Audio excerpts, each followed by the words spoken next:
Alors, le gouvernement israélien a transféré hier la somme de 568 millions de dollars à l'autorité palestinienne, la sauvant pratiquement de l'éclatement. C'est gentil de votre part, Stéphane. Nous sommes effectivement adorables, Joe, vous savez bien. Sauf que cet argent n'était pas le nôtre, mais celui de l'autorité palestinienne. En fait, ce sont les taxes à l'importation sur le pétrole que nous prélèvons pour eux et que nous leur rendons. Et donc, dans ce cas, c'est le contraire. C'est plutôt méchant, voire inhumain, de ne pas leur avoir transféré leur argent pendant des mois. Vous vouliez affamer 2 millions de personnes, Stéphane, c'est ça? C'est presque ça. En fait, c'est pas nous qui voulions pas les payer, ce sont eux qui refusaient jusqu'à hier de recevoir l'argent.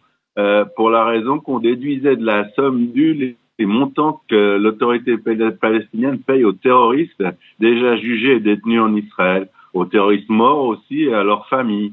Et puis c'est pas du tout notre vocation de stipendier les énergumènes qui ont lardé de coups de couteau des petites filles dans leur sommeil ou tiré à bout portant sur leurs collègues de travail juifs. Eux traitent ces assassins comme des héros, des shahids, et les rémunèrent, mais pas avec notre aide. Ça, c'est pas notre vocation, Joe. Alors, mais comment vous êtes-vous arrangé? Mahmoud Abbas a-t-il soudain décidé de renoncer à envoyer de l'argent aux terroristes jugés et emprisonnés en Israël et à leurs familles? On a trouvé un compromis qui lit pas son nom. On a évidemment maintenu la déduction de l'argent payé aux terroristes, mais on a renoncé à leur déduire les taxes d'accise, ce qui revient quasiment au même, puisque, et c'est bien connu, l'argent n'a pas d'odeur. Les taxes d'accise, c'est l'impôt indirect, c'est la taxe gouvernementale qui existe aussi chez vous, qui existe partout sur les cigarettes, le parfum, le carburant. Donc, on leur a pas fait payer cette taxe cette fois. Et le renoncement aux taxes d'accise, ça fait une grosse somme, Stéphane? Ça fait pas mal, mais surtout, ça permet à l'autorité palestinienne de ponctionner la dite taxe lorsqu'elle vend le pétrole aux Palestiniens. Ainsi, elle est gagnante sur tous les tableaux. Nous, on lui en a fait cadeau, donc elle nous la paye pas. En revanche, elle reporte pas ce cadeau sur les Palestiniens. Elle la prélève sur ses concitoyens. Donc, elle gagne 2 fois. Et que vont faire les Palestiniens avec cette somme? Est-ce que cela suffit pour relancer leur économie? Non, ils sont encore au milieu du tunnel. Ils ont commencé à payer leur immense dette à la société d'électricité israélienne, à laquelle ils achètent toute leur électricité. Puis avec ce qui reste, ils vont payer les salaires et les arriérés de leurs 200 000 fonctionnaires pour 2 millions de personnes. Il y a beaucoup de fonctionnaires. Et ces derniers vont recevoir 110% de ce qui leur revient en guise de dédommagement, en quelque sorte. Alors, autre question, pourquoi cet arrangement était-il important aux yeux d'Israël? C'est surtout l'établissement de la défense qui a poussé à l'accord, n'est-ce pas? Absolument, Joe. Selon le ministère israélien de la Défense, mais aussi les services spécialisés de l'ONU, ils étaient vraiment au bout du rouleau cette fois-ci.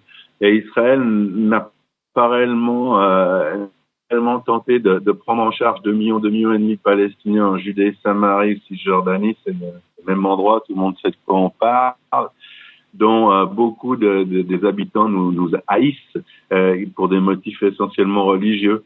Et puis on a besoin de la coordination sécuritaire. Elle fonctionne bien.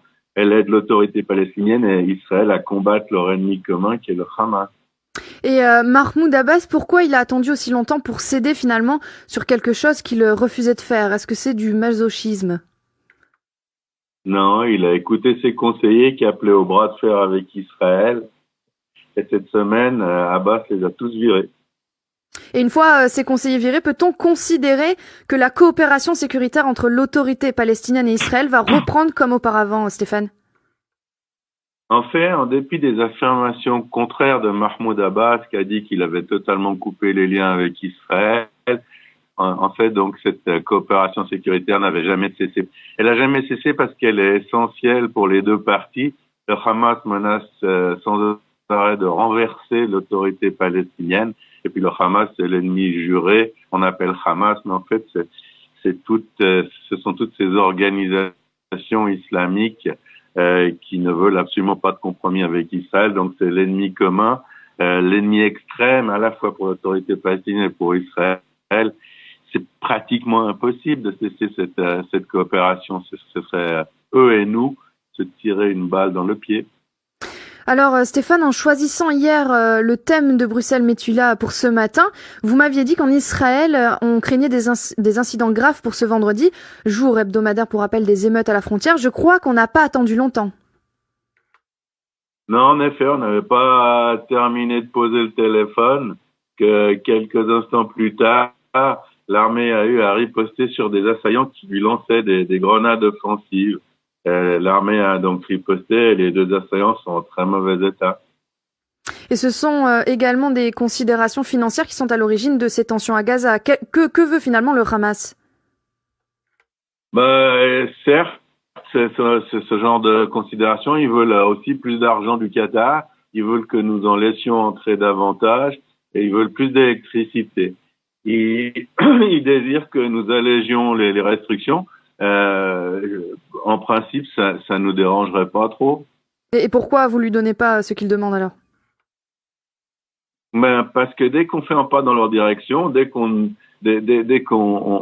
augmente l'argent qu'on laisse passer, dès qu'on leur fournit plus d'électricité, plus de matériel qu'ils demandent, qu'on allège les conditions de transfert des biens et des personnes, eh bien, dès qu'on fait cela, ils recommencent à incendier nos champs, nos forêts, à nous menacer de génocide et à essayer avec leurs moyens, certes, mais de mettre leurs menaces et exécution, et puis dernièrement, à franchir la barrière de sécurité. Et on l'a déjà vu, hein, franchir la barrière de sécurité, c'est entrer dans un kibbutz, prendre des otages ou kidnapper un soldat, et puis s'ils n'y arrivent pas, massacrer le plus de monde possible.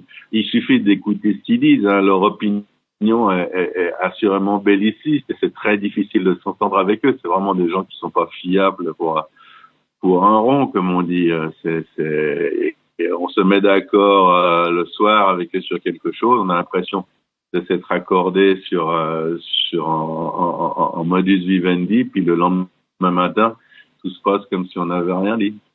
Et alors Stéphane, pour terminer, que va-t-il se passer à Gaza dans quelques heures à la sortie des mosquées? Il y a plusieurs analyses. Hein. On s'attend pas en très grand nombre d'émeutiers, mais à des émeutiers très encadrés par le Hamas et les autres factions islamiques. Ils vont sans doute diversifier leurs attaques, comme pendant ces dernières semaines, on a beaucoup parlé. Hein, ces attaques de commando à la frontière.